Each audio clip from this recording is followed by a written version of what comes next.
Music, music, music, music, music, music, music, music, music, music, music. I don't think I can be copyrighted on just saying the word music, but you never know. Poor PewDiePie. I don't think I can be copyrighted on. Poor PewDiePie was hammered for saying that he was doing a cover of Celine Dion, and yet what he played was absolutely not even recognizable as the song that he claimed, and yet he had a copyright claim against him. So, music, music, music, music, music, music, music. Okay. And here we are. Greetings, world. Hello, friends and neighbors. This is your old pal B coming to you from deep in the heart of Borneo, which is a lie because I'm actually 700 kilometers south of Borneo, but it sounds good. You remember that old Bullwinkle cartoon with the world traveler, the guy with the big white mustache and the pith helmet? And he was always talking about his travels in Borneo. Or maybe you're a fan of King Kong, and King Kong was from an island just off the coast of Borneo. Well, here in Indonesia, they call Borneo Kalimantan because most of the island belongs to Indonesia, and then there's a little piece up at the top that belongs to Malaysia, and out of that, there's a little wedge of a country called Brunei. And Brunei is a sultanate, an old-style kingdom from the Arabic invasion days. So here we are talking about civil disobedience. Now, before we get too far afield, I want to give people a little time to get in here. The last week's video, I said I was proving that the world was round. And I got a couple of emails saying, no, you didn't. All you did was prove that you were sitting in a dark room, could be anywhere. Okay, so if you look on the right-hand side of the screen, you'll see my front porch, which is about as much of a front yard as anybody can claim to have in Jakarta. So I'm going to go out and I'm going to wave to you on my garden cam just to prove that it is now daylight, mid-morning, and in fact it's raining. It's monsoon season here.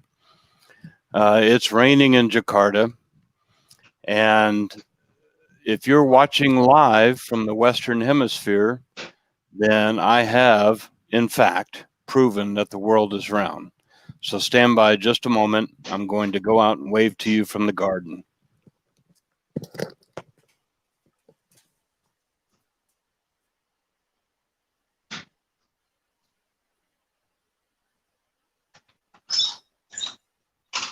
Hello, world.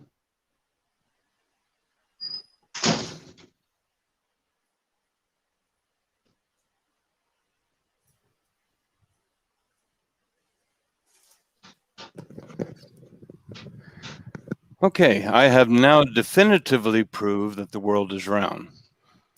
So, welcome to Radio Farside. I'm Bernard. I'm the numbnut that's been producing videos on this channel for 10 years. Just to let you know, just to get a little administrative stuff out of the way. That noise is annoying. I'm going to cut off the microphone from the patio. Just to get a little administrative stuff out of the way. I was demonetized 10 years ago. So all these people that are whining about being demonetized in the past year, 2 years, so what? I was demonetized 10 years ago. I was never told what the issues were. All of my attempts to what to appeal the decision have been rebuffed. I've never been able to get remonetized. I don't know why I was demonetized, but there we are. So if there are any advertisements on anything on my channel, they do not benefit me in any way. I do not sell products. I don't have t-shirts, ball caps, sweatshirts, or any other kind of product. However, if you want to do business in or with Indonesia, I can help you with that. So contact me. Just my name, right? Where is it? My name right here at radiofarside.com. And what that looks like is if I click here, then you see radiofarside.com, and my name is Bernard at radiofarside.com. I also have a blog. So if I hide this and I click on this, this is my blog, also around for about 10 years. There are easily 1,100 articles, probably more. You may have seen them on Rantz.com. You may have seen them on newrockwell.com. GizaDeathStar.com has cross-posted. So I've been around a long time. It won't show in the fact that I am not a multimillionaire blogger and multimillionaire YouTuber. I get nothing. Everything I get is all donated. Think of me as a street busker. I'm playing my guitar or my bucket drums or whatever out on the street. I'm a street musician, and everything I earn from my work is pure largesse, pure donation. It's all down here in the description box. There's a couple of things. My PayPal, traders that they are, is up and down, up and down. What happens with PayPal is that they'll tell me that the account is canceled or not usable, and a year later it will be up and running, and then as soon as I post a link or a button, it will go down again. And they're another one that will not tell me why. They won't give me an excuse. There's no appeal. Every email I've ever sent to them has gone unanswered. So I don't know. And another one that I really love is Patreon. I have a Patreon account. Every single time I log into that account, it's as if it's a brand new thing. All of the hours of posting and work and setup that I've gone through are completely erased, and I have to start over. And again, there's no rhyme or reason. There's no excuse. There's no appeal. It's just gone. And it says, okay, make your first post. Well, by golly, I've made hundreds of posts over there. And I've gone through the whole setup process, I don't know how many times. And every time I go there, it's the same thing. It's as if I'm starting from fresh. So I give up on Patreon. So if you look down in the description, I have a subscribe star, and I have a Bitcoin address, and I have I forget what the other one is. But if you want to throw a coin in my hat, if you want to walk by the street busker and you think the music is pretty good and you want to toss a buck in my hat, there are at least 2 ways so far that are still working. So give it a shot. You never know. It might work. Okay, and the last bit of business before we get launched here is if you look down on this scrolling thing down here, you'll see like, comment, share, subscribe, ring the bell, rinse, and repeat. Okay, those are the ways that I get out. I have no other way of pushing my content to anybody except for people who are here listening and enjoying the content, giving me a like, a comment, a subscription, ringing the bell, sharing with their friends, and then rinse and repeat is the classic marketing system where if you use double the product, then you buy twice as much product. It's the old, I don't know if you're familiar with the story. One of the most successful marketing campaigns ever was for Alka-Seltzer. And the people that came up with the Alka-Seltzer marketing campaign came up with that nifty little jingle, plop, plop, fizz, fizz, oh, what a relief it is. You only need one Alka-Seltzer to get a benefit. But they came up with this cute little jingle of plop, plop, fizz, fizz, and people started using 2 Alka-Seltzer tablets to get relief. And guess what? Their sales doubled in a month. Doubled. So rinse and repeat, just like your shampoo bottle says, use double the product, buy double the product. Okay, civil disobedience. This is one of those topics that is extremely sensitive.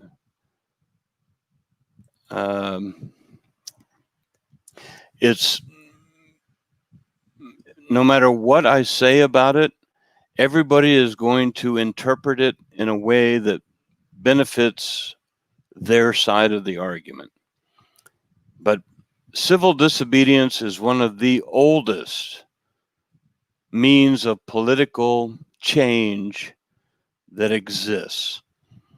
When Hammurabi created his legal code 3,000 years ago, he also, probably within a couple of months, created the oldest form of political dissent, which is civil disobedience. Civil disobedience is rejecting the law or acting in a way that is contrary to the law for moral reasons. That's the definition of civil disobedience. The problem with civil disobedience is that you must know the law in order to fight it. So the thing is, you have to learn the law. Now, what I want to do, at the risk of being double demonetized, because obviously I'm demonetized already, but it being double demonetized, I'm going to play a clip from a movie that will explain metaphorically how the law works. So let me click on this. And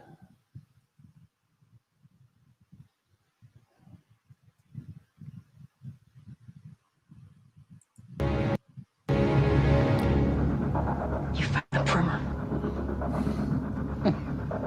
Clever girl. Lights.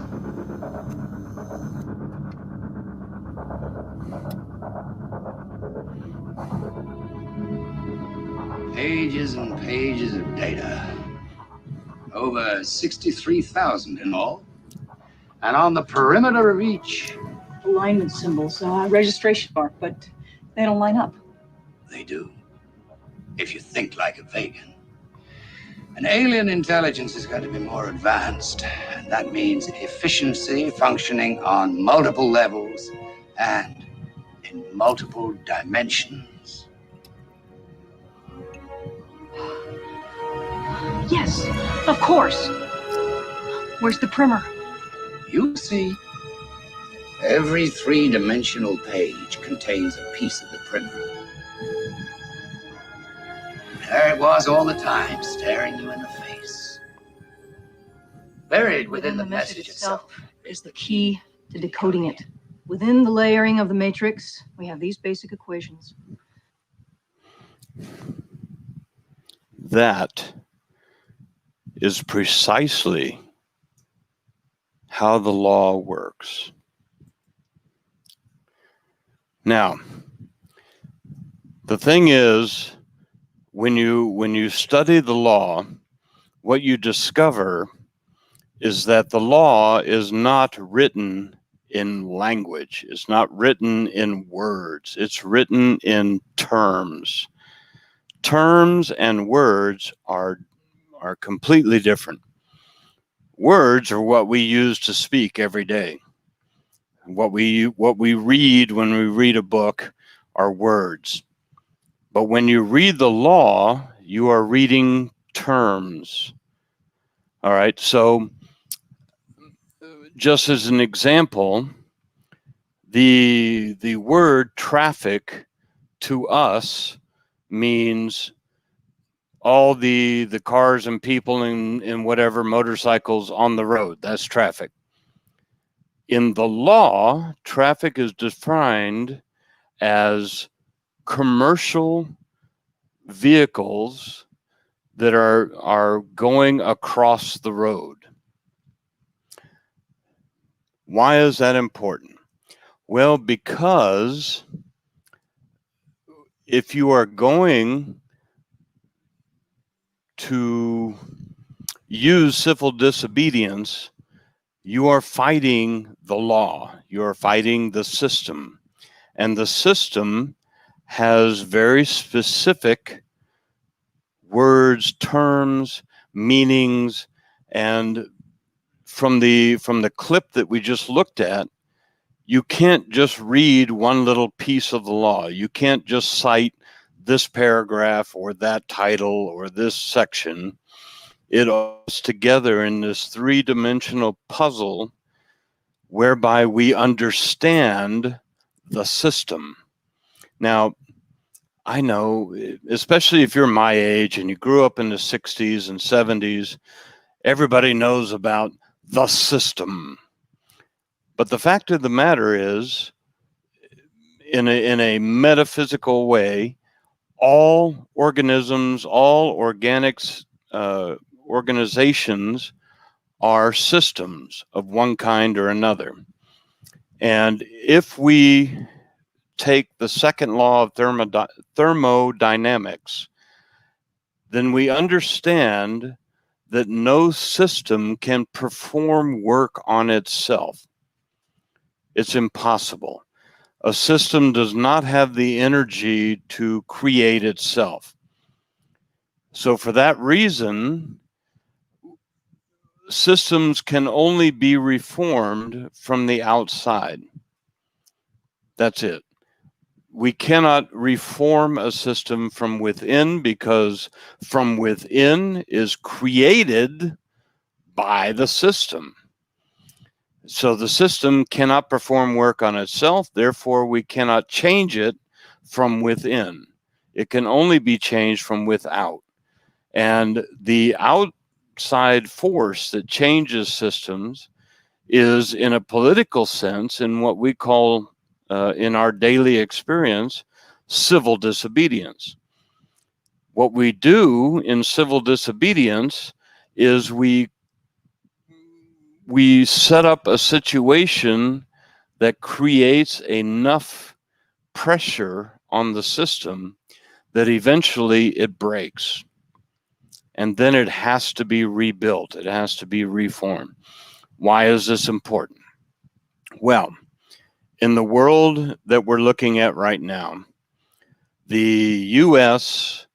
is in a upheaval because the system is failing, and it is under tremendous pressure from the outside.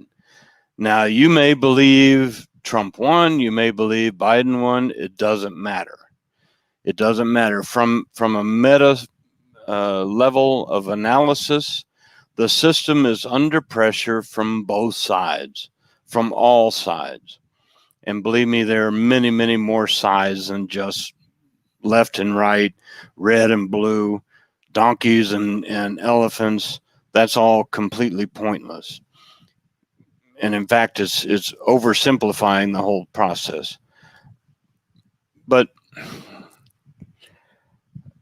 civil disobedience is a way of pushing a system to its breaking point so that it is open to reform.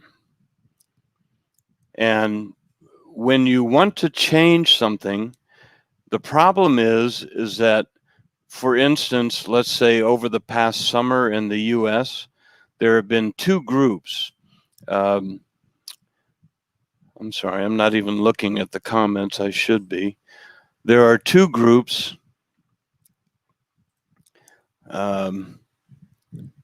One of them is a three-letter group, and the other is an amalgam of two words that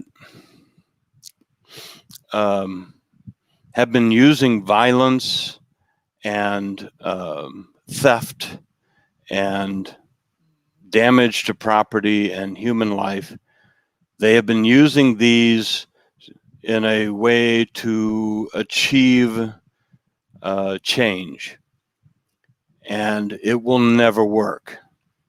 It cannot work. If you think of organic systems as a judo match, so whatever your opponent throws at you, you turn it back on them. So if you go at your opponent with violence and looting and burning and killing, then what the system will turn back on you is violence and looting and burning and killing. What you throw in is what you get back. With civil disobedience, you are using the system itself on itself.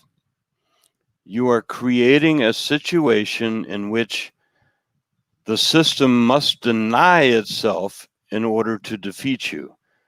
And by so doing, it defeats itself. Now, I know that that's kind of like a Koran, all right? It's one of those things that you kind of have to meditate on and feel. But by using the law against itself, you create a situation where, with enough people doing it, you put enough pressure on the system to break it, and then it must be reformed. Only then can everybody see the problem with the system. By using the weakness of the system against itself, only then can you show everybody the weakness. And I'll give you an example from my own life. I'm a civil disobedient person from way back. And we're looking at two words: civil, meaning polite, nice, not using violence or destruction of personal property. I'm being civil, but I'm being disobedient, which means I am not following the system and what it tells me to do. So, from my own experience, my issue was the right to travel. So for roughly 10 or 11 years, I drove around with no license plate, no driver's license, no inspection sticker, none of the usual accoutrement that go with using an automobile on the road. Now you're thinking, what? You probably went to jail many times for that. And the answer is yes, I did. I went to jail many times, and I spent hours and hours and hours in court. But after a few years of fighting, and I say years, after a few years of fighting, I was pulled over one time by a cop. And instead of the usual rigmarole, he asked me to come back and get in his car. And I immediately went to the back door thinking I was under arrest. But he said, no, get in the front. And I looked at the computer screen. You know, they all have these little terminals in their cars where they can type in whatever information they have, which mostly is a license plate. And they get a full readout on your entire life history. He showed me the screen, and right there in a red bar with yellow letters, it said, "Do not stop." He said, "How did you get that?" And I said, "Well, I've been fighting for years for my right to travel." And he said, "Yeah, but how did you get that?" I said, "I don't know. But my thought is that the 159 cases that I won in court against traffic tickets and violation, all these administrative violations, those 159 cases probably led to somebody in the system putting up a flag on my name so that I would not have the opportunity to stress the system. Because I say 159 cases, it's true. I won 159 cases. I had a filing. Every time I got a ticket, I filed a 129-page case with the district attorney that went through the entire history of the right to travel, from the Magna Carta down to whatever latest year that was. And my point was that I have the right to travel, and that under the law, remember we looked at that clip from the movie, the law is a three-dimensional puzzle. You have to be able to put it together in the right order to be able to understand the code. Now, they don't call it a legal code for nothing. It is a code. You cannot just read it and interpret it. It must be deciphered. It must be translated into everyday English, because it uses terms and they spread out the answer, the key, over many different things. You have to put them all together and then look through it from the right angle to be able to see the truth. And what happens is they tell you, A, ignorance of the law is not a defense, okay? So you cannot be ignorant of the law. That doesn't get you off of anything. So if you can't be ignorant of the law, then you must know the law. And to do that takes hours and hours and hours of study. What I did with my civil disobedience was I picked a single issue. And I can't tell you how many hundreds of hours I spent researching one issue. One. Think of all the things that are encompassed by the law.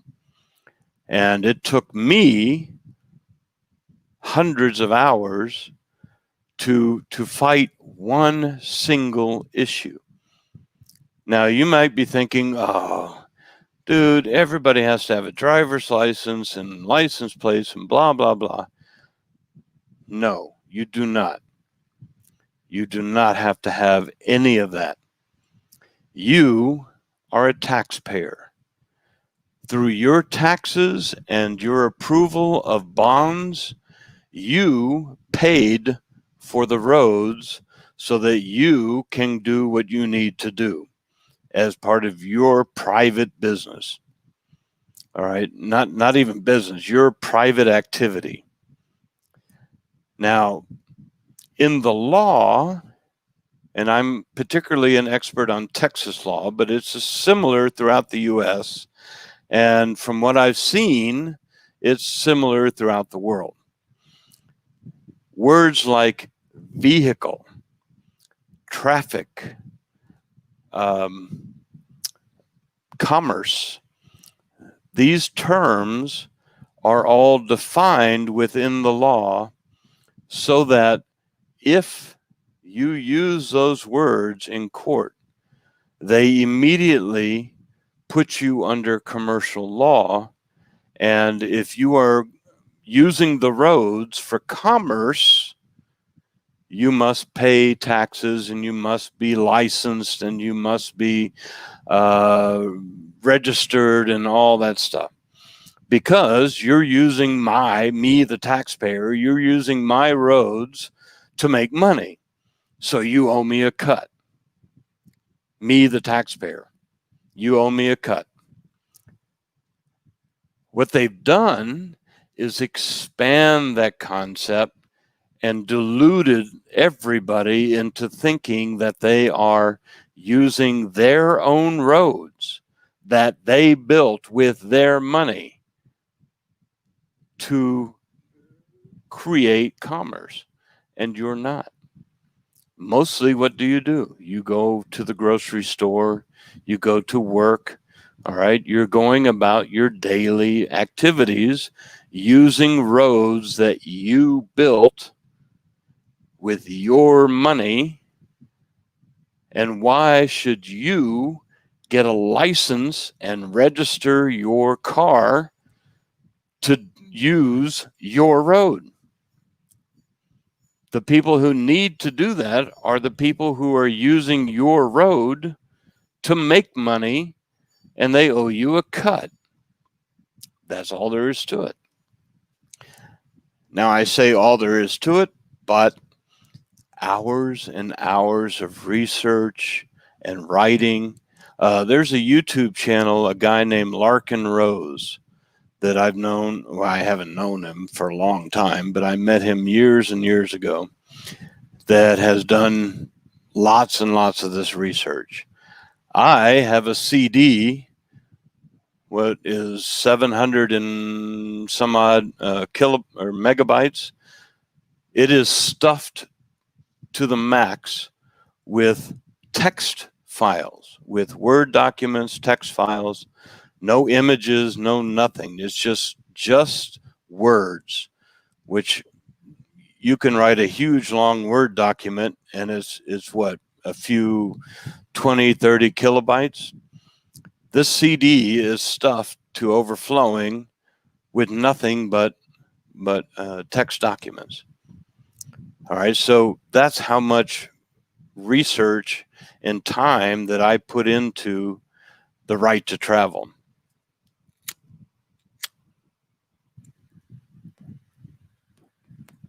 I'm going to do one of these shows on tobacco. Tobacco is an amazing thing, and there's many reasons why it's been demonized. But really, along with civil disobedience, I think is the right to smoke. So, thank you, Florida and Russia, for my delicious breakfast drink. All right. How old is civil disobedience? Well, let me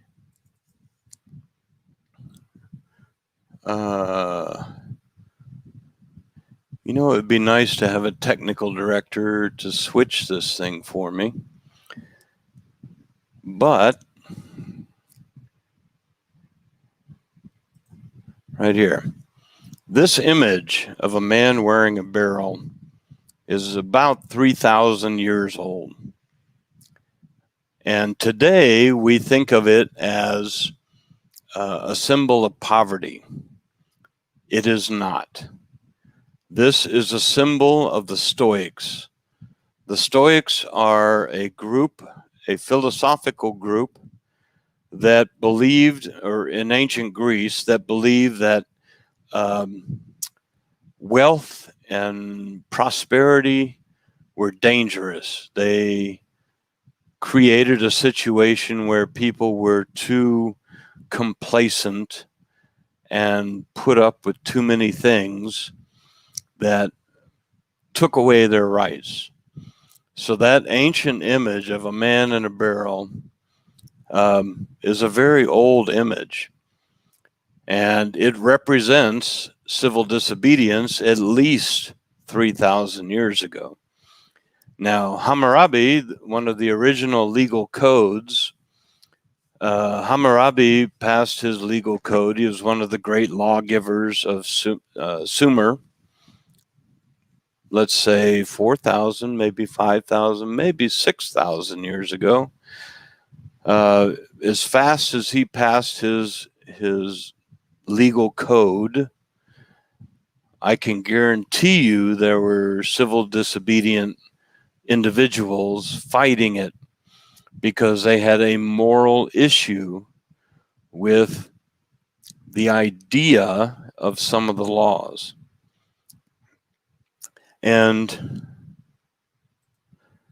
to read the actual definition of civil disobedience, it is defined as the refusal to obey a law as a result of moral objections, especially through passive resistance. So, moral objections to the law. When we talk about civil disobedience, we are not talking about autonomous zones. We are not talking about brutalizing people. We are not talking about destroying businesses or private property. That is not civil disobedience. Civil disobedience is rising above what the law is doing and using pressure, forcing the law, forcing the system to do more work to deal with you.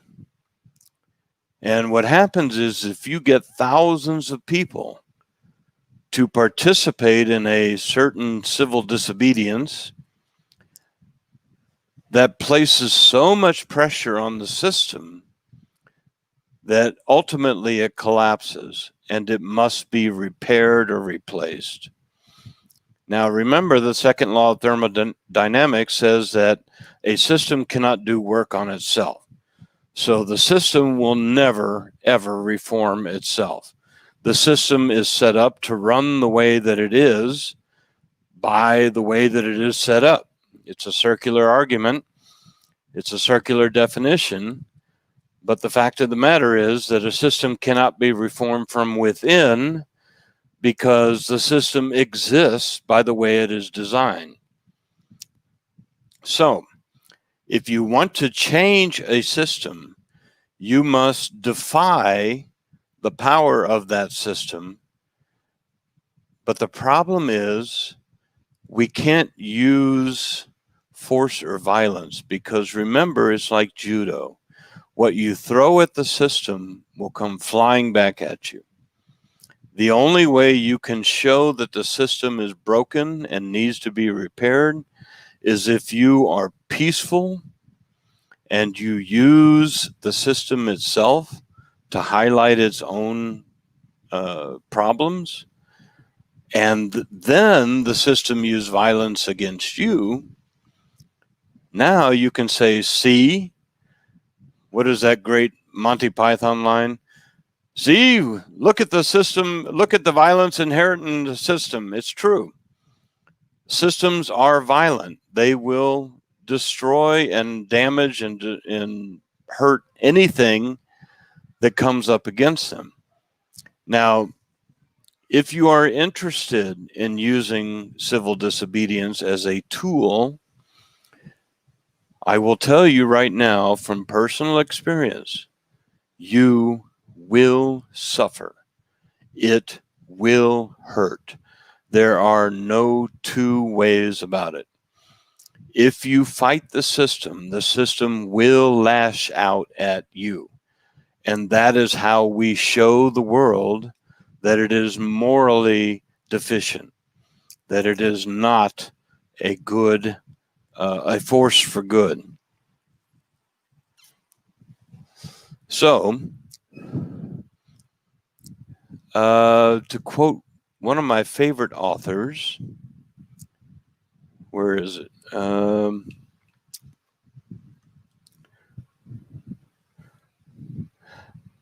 Thomas Jefferson. All right, well, let's use him first. Okay, Thomas Jefferson said,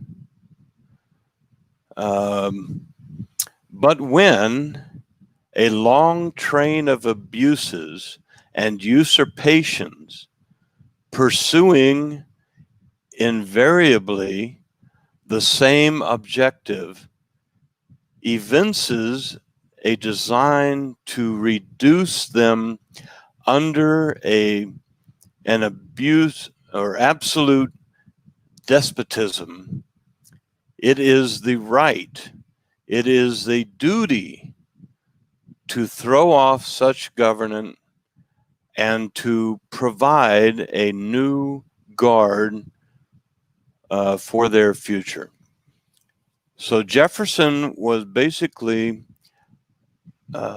concurring with what I'm saying, or probably more appropriately, I am concurring with Thomas Jefferson. I do not pretend to be as smart or as brilliant or as powerful as he ultimately became. But the idea is that the law, the system, will invade your life to the extent that you allow it. And eventually it will always finally step on your toes. It will always hurt. The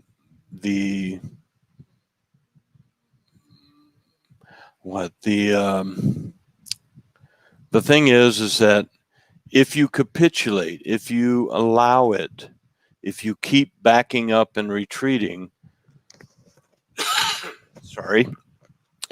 then it will keep expanding until you have nowhere to retreat.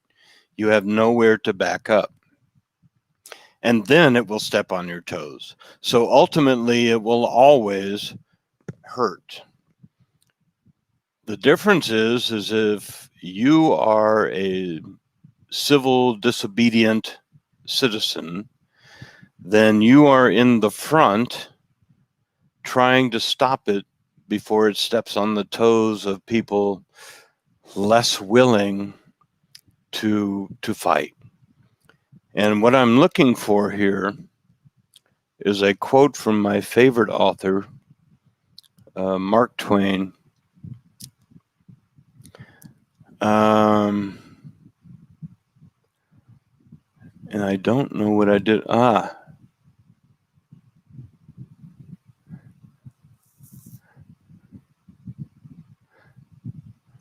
Well, let me paraphrase it. Mark Twain said, in the beginning, the patriot, the dissident, is hated and reviled, and everybody fights against him. But when his cause succeeds, everybody joins him, because then it costs nothing to be disobedient, because then the cause becomes the system and you don't have to fight it anymore. You just follow it. And when you follow the system, you're done. It doesn't hurt. Okay, it costs you a little money in taxes and fees and fines and whatever, but it doesn't hurt because you're following. You are doing what you're told. The civilly disobedient individual will always be hurt. As I mentioned previously, I have spent hours and hours and hours in jail and in court and whatnot to fight for my issue. My issue was the right to travel. And I have a 129-page filing, a brief that I filed in every traffic court when I got a ticket. And most of the time it was dismissed. One time it actually got to a jury. And I think when I said that the cop showed me the computer screen in his patrol car and it said, "Do not stop," that was not long after I went in front of a jury, and a jury dismissed the charges. And I don't think they wanted me in front of anybody ever again telling them what I knew, what I had found in the law. So if you want to fight, if you believe that civil disobedience is your way out, the way to fight back, the first thing you have to do is find all of the laws, all of the legal code for that issue. Just as an example, let's take something that's very apropos right now, which is forced vaccines. Okay, this is probably coming to a country near you in the very near future. Forced vaccines. I have already in my mind and in my heart drawn a line that I will not take any vaccine for the Fauci flu. I will not. I will fight and I will die and hopefully take a few people with me. But I will not take any vaccine.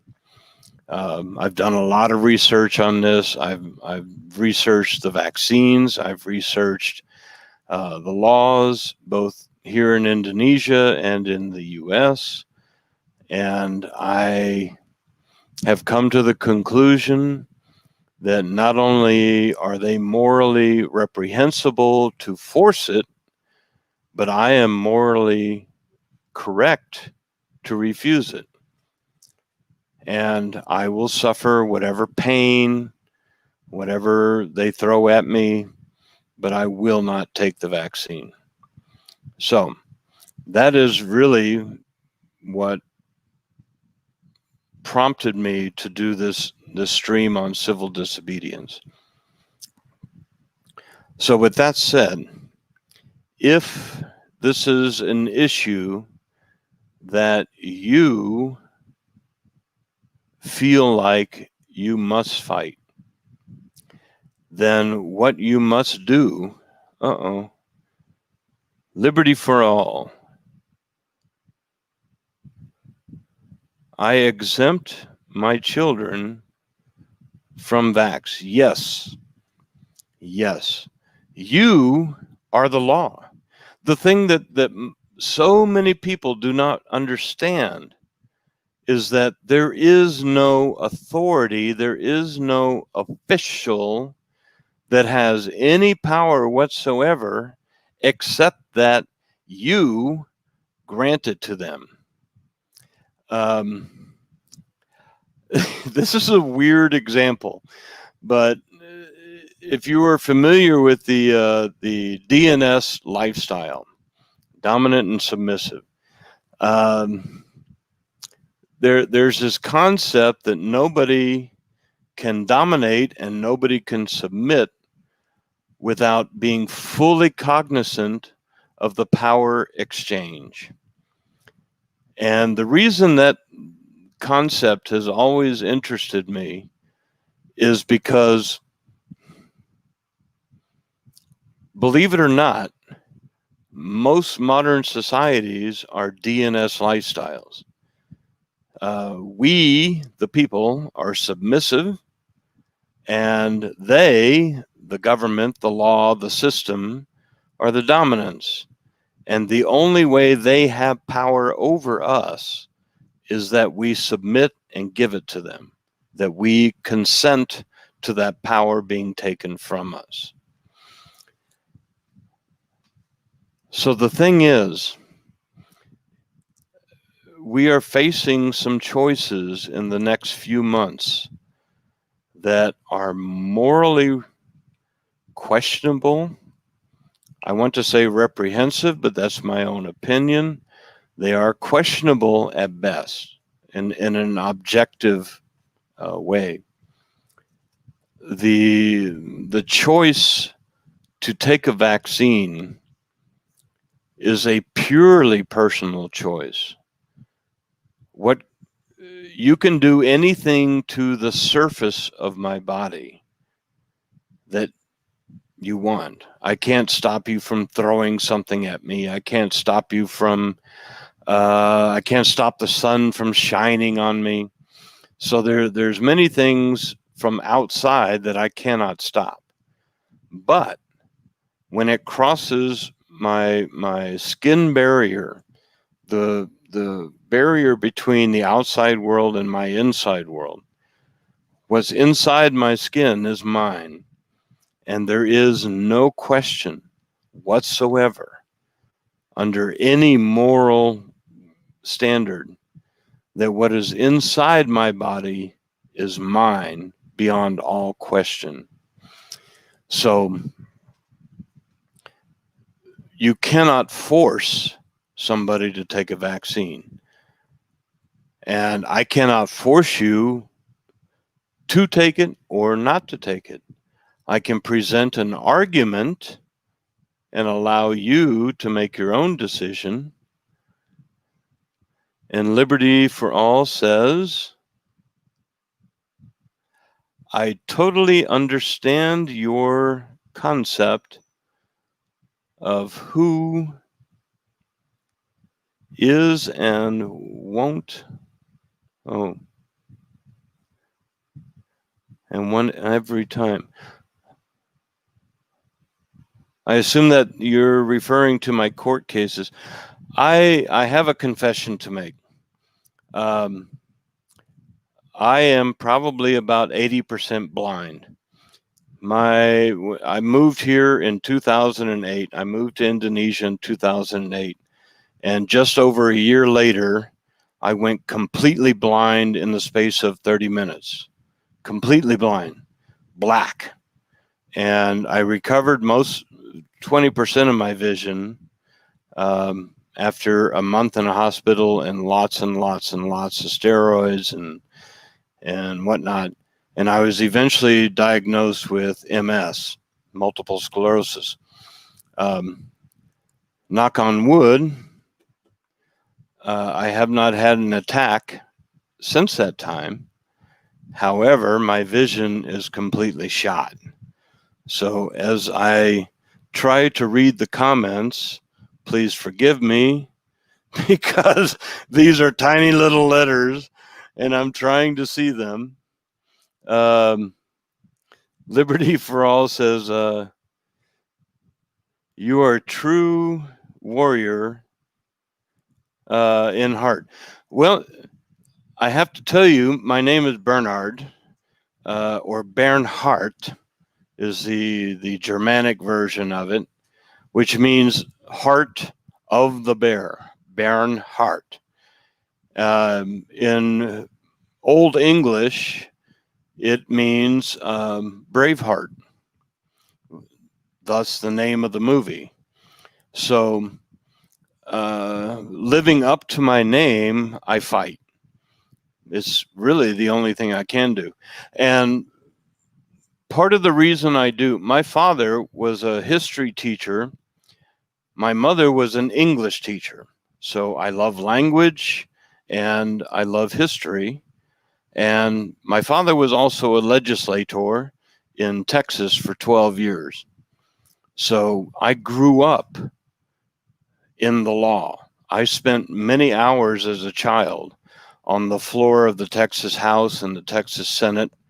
I sat on the lap of Barbara Jordan many, many times. I was a page. I've met John Connolly and LBJ and on and on. I've met Richard Nixon. I've had dinner with Ronald Reagan. I've interviewed Bill Clinton. The Shrub family, I absolutely despise, and I have met most of them. Just being in the same space with them gives you the creeps. And I am not afraid to say that, because anybody that has been in the same room with them has the same experience. They are vile, vile human beings. But I have met most of them. I do not like the Shrubs.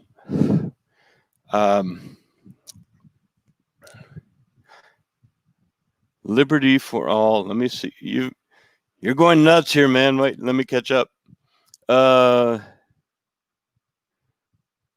Brave.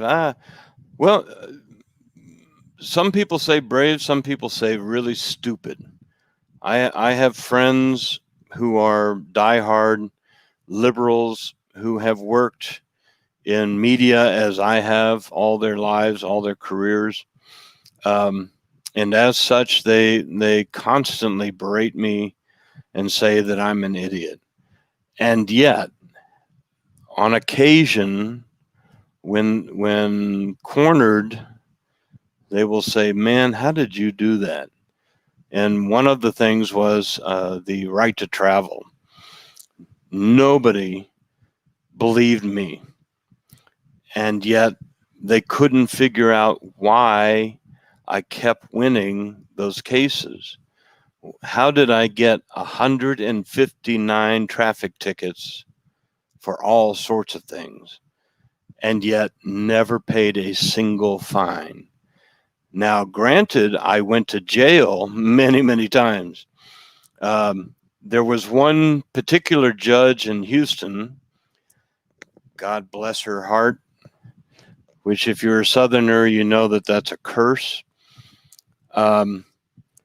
According to the rules for courts, in order for me to enter a plea, guilty, non-guilty, or nulla contendere, I must know what the charges are. I must be informed, to use the legal terms. I must be informed of the charges against me. Now, when you get a traffic ticket, perhaps you've gotten one, look on that ticket, and what you'll see is speeding. But they don't tell you what title, section, and paragraph of the code that you violated. So you cannot enter a plea because you have not been informed of what law you broke. They just told you you were speeding. Well, that's not informing you of the law. Which particular paragraph, section, title, all that usual BS.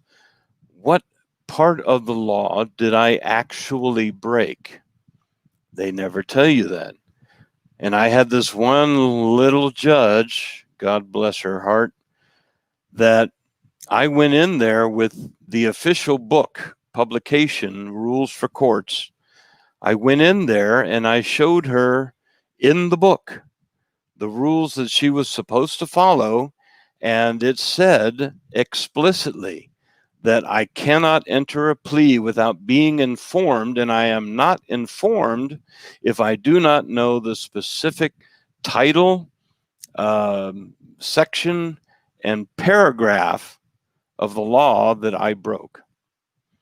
So how can I enter a plea? And she kept throwing me in jail for contempt of court. And at one point, I think on the third go around, she said, "Are you still in contempt of this court?" And I looked her straight in the eye and said, "I have nothing but pure contempt for this court." And there were probably 200 people in that room, and they all heard me, and I heard a few gasps. But the fact of the matter is, I had nothing but contempt for that judge and for that court, because she could not follow the rules that were published that she swore to uphold. And they do this every single time. Civil disobedience is painful. It is painful. It will hurt. It will cost you money. It will cost you time. And in some cases, for the true patriots, it will cost life. I have paid a price that many people would find horrific for my civil disobedience. And I won't even go into it because nobody would believe me. And it would take hours just to describe what I've been through to fight. But the fact of the matter is, it all began because I filed, along with a couple of other people, a petition with an organization called UNPO, UNPO. You can look it up, unpo.org. It is the Unrecognized Peoples and Nations or Unrecognized Nations and Peoples Organization. Many of the North American Indian tribes are members. Taiwan is a member. There are many, many members of this particular organization. You might think of it as a UN light. And in fact, one of the things that they claim to do is to,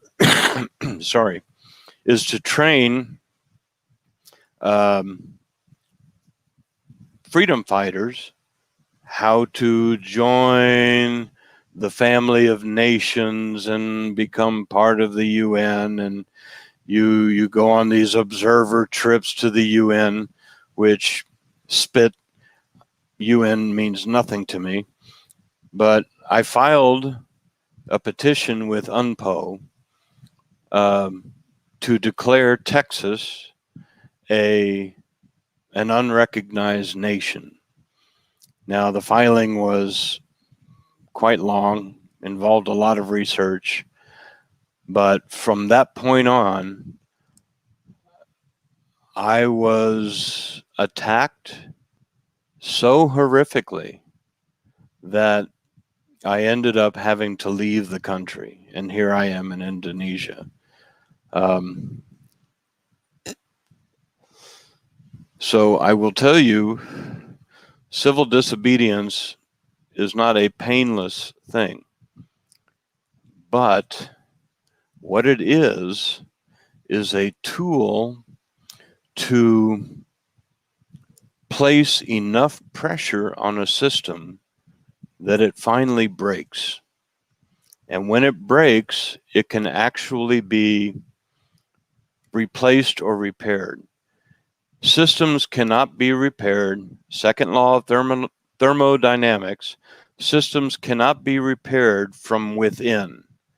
It's impossible. They operate on the structure that they have. In order to change a system requires external pressure. And the external pressure is civil disobedience. I find it most useful to pick a single issue, because laws and regulations and rules and all of that are so complex. If you remember, if you've been here since the start of this podcast, at the very beginning, I played a clip from the movie Contact, where John Hurt tells, what's her name? I can't remember her name. Ellie in the Ellie Arroway in the movie. He tells her how to interpret the alien signal.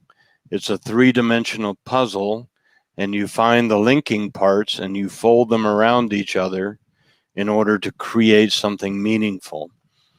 So, in order to fight any given issue, and there are several facing many people in the world right now, not the least of which is the vaccine, you must study the law. You must find the linking parts of the law and then fold the law around itself so that you can see through and find the actual the actual meat of the law. You cannot fight it unless you understand how it works, because they will use it against you. They will beat you over the head with it. So the only way you can fight back is to understand it so completely that not only can you dodge their fisticuffs, but you can throw a few of your own. And remember, this is not physical punches. I'm not advocating violence. I am advocating judo, mental judo. Take your opponent's power and turn it back on them. It is the only way to fight. And I know a lot of people that follow my blog, follow my videos. I know a lot of people realize that I've been through quite a bit. So when I speak about civil disobedience, I speak about it from experience. And I know how they will come at you. I know what they will do to you. And in some cases, in my case, it will be horrible. It will be the worst possible thing you can imagine surviving. Trust me, I know. But the fact of the matter is, if you believe, if you want to change the system, if you are a true patriot long before anybody else ever figures it out, people, they will insult you and ridicule you. They will belittle you. They will do everything possible. So before you start fighting, realize that now. It will hurt. But it is an old, tried and tested method for changing systems. And to do it, you must do one thing in particular. You must learn the law. For example, if you're going to fight the vaccines, then go to the law and start researching. Find chapter and verse, find court cases, find decisions, find everything you can having to do with it, and prepare your argument for, meaning your interpretation is correct, and against, meaning this is what they're going to say to fight you, and you better have an argument ready. And it's going to take a lot of work. I guarantee it. I spent hundreds of hours researching the right to travel, and I spent a lot of time in jail, and I spent a lot of time and effort and money and whatever trying to fight it. And I eventually won. I eventually drove around unimpeded with no license plate, no driver's license, no inspection sticker, none of that garbage, and my own insurance. I didn't have anything. I didn't have any cards or documents. I just had my own letter that said, I certify that I am insured against for a certain amount, whatever. And I had an escrow account that I kept money in. But I'm a damn good driver, so, which, by the way, drive is a commercial term. If you are operating your conveyance, your car, your machine, that's an organic endeavor. But if you are driving a vehicle on the roads in traffic, those are all commercial terms and they're all defined in the law. And the minute you use any of those terms in court to refer to yourself, you are now guilty because you are engaged in commerce over the roads. But if you are the owner of the road that you paid for, going about your business on your road in your machine, why do you need a license? It's yours. It's your right.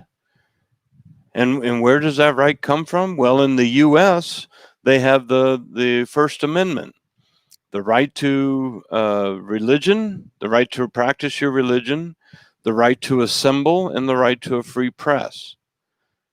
Well, the right to travel is implied by the fact that you have to get to your place of worship, you have to get to the assembly, and you have to get to a place to be able to pick up the press. So it's your right to get there because it's your right to have those things. So that's just, I'll leave it there. That's enough. I'm rambling. This week I didn't have anybody riding shotgun with me because civil disobedience is one of those issues that is near and dear to my heart. And I want to thank Liberty for All. I know I didn't read all of your comments out loud, but I do appreciate you commenting. And I hope that I've said something or given you a clue on how to go about your own civil disobedience. Don't fight. Don't use Don't use violence. The violence will be turned back on you. Instead, use the law. They will use the law against you. And if you know it better than they do, you win. But remember, it will hurt. I guarantee it. It will hurt a lot. And I'm living proof of that, but I'm also living proof that you can survive. So, with that, I will do a little bit of promotion. Please like, subscribe, comment, share, ring the bell, and of course, rinse and repeat so that you use double the product and have to buy more. And the other part is I have a blog that I've been writing for 10 years. There's 1,100 and some odd articles there. You can go there. The articles cover everything. After 10 years and 1,000 articles, I've covered many, many topics. So if do take a visit, say hi. For some reason, I've never been able to comment on my own blog. I can't even see the comments on the blog page. I can see them in my back office, but I can't see them on the blog page. So if you want a reply, the best way to do it is to send me an email.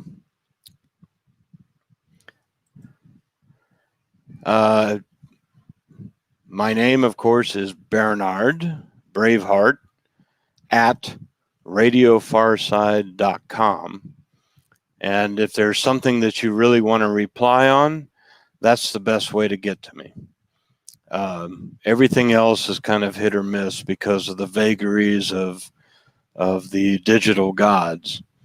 But if you go to my website, which is always in progress, remember I'm a one-man band, so it's not perfect, and I'm still in construction phase.